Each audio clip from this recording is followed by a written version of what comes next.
Hello guys! So, pauwi na kami Ano sa? basta pauwi na kami guys. Galing kami nag-refer. Nakakainis lang siya guys, no? Every time mag-refer ka, mga worst experience every time mag-refer. So, dito lang yan sa Pinas siguro, no? Alam ng mga tao na may tumutunog na yung ambulance, parang nagwangwang na yung ambulance. Pero, yung nasa likod ka guys, yung tumitingin ka sa daan, sa kalsada, grabe, hindi talaga sila mag-give way.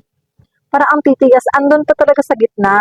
Ang laki-laki ng kalsada sa gilid guys. So 4 lane yung iba. Yung iba 3 lane lang. Tapos grabe, kahit yung mga nakamotor, andun talaga sa gitna, ayaw mag-give way.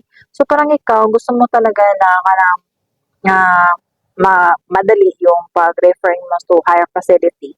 Kasi what if yung pasyente critical, tapos yung mga mindset ng mga tao is nagmamadali din ako, mga ganon. Siguro dito yan talaga yan sa Pinas guys, mga ganon.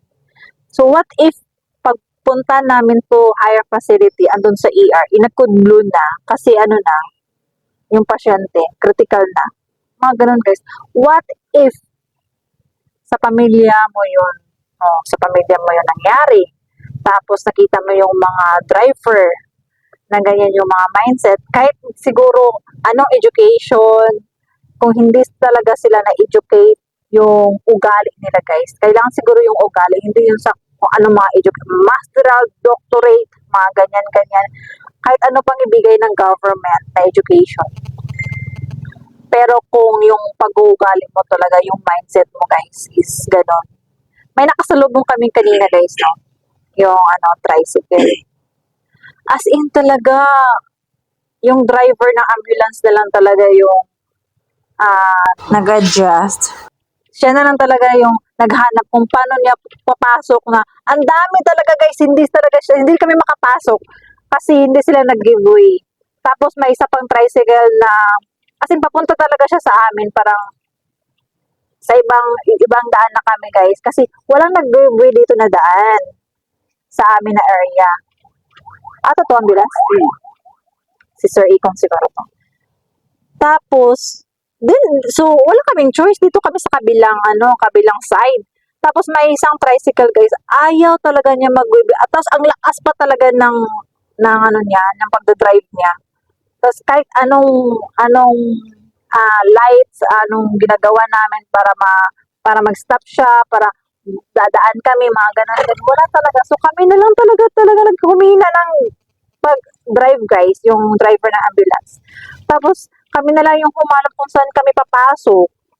Kasi wala, hindi sila nag-giveaway. Buti na lang yung pasyente namin guys is okay naman yung vital signs, okay naman yung hindi yung critical, pero medyo disat lang yung medyo minsan nagdidisat yung utosat niya. So mga ganun lang guys, no. Sana ma-educate yung ugali siguro ng mga driver. Kasi guys, what if sa pamilya mo yun nangyari? Mga ganun. Baka ikaw naman yung mainis sa daan na nag-observe na bakit ayaw mag-give way ng mga ganon. Ikaw nga sarili mo ganyan ka. So, dahil kanya ang mindset ng mga tao dito guys, wala ka talagang choice kundi magdasal ka na lang talaga, prayer is the best weapon na lang talaga, na sana yung pasyente mo ay okay lang pagdating sa higher facility, pagdating sa ER, na okay lang talaga siya. Yun na lang talaga yung panglaban mo talaga guys, kahit anong gawin mo, mainis ka, wala talaga, no choice ka. So, prayer na lang talaga is the best way. That's all. Yun lang. At pauwi na kami. Bye. Ingat sa lahat.